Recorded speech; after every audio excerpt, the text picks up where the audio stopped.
საჩხერეში სოფელ სავანის მოსახლეობა გზის სარეაბილიტაციო სამუშაოების შეწყვეტას აპროტესტებს დაპირება, რომელიც წინა საარჩევნოდ გაიცა, კვლავ დაპირებად რჩება.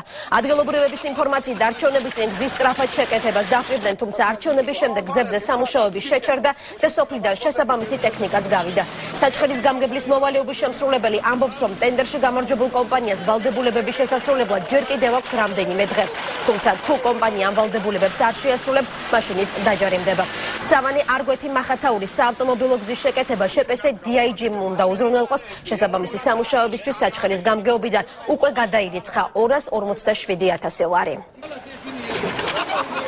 Სამი დღე ახლა მე მარშრუტი მსხვილი ვარ. სამი დღე აგიძვე. სირცხვილია ბოლოს და ბოლოს გასვლა. რესორები. სირცხვილია. თუმცა ნახევარ საათში უნდა ახვიდე შალაურის გზაზე და მოწრიალდე ნახევარ საათის განმავლობაში.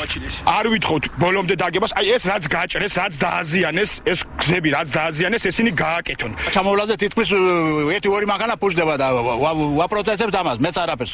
რომ უახლოეს პერიოდში უნდა დაიგოს გზა აუცილებლად. კანონის მიხედვით ტენდერში გამარჯვებულმა კომპანიამ 30 ოქტომბრამდე უნდა უზრუნველყოს აღნიშნული გზის რეაბილიტაცია. წინააღმდეგ შემთხვევაში ისევე კანონით გათვალისწინებული ნორმებით დაისჭირა. საჯარიმო სანქციებია, შავი სიაში შეყვანას ითვალისწინებს და ასე.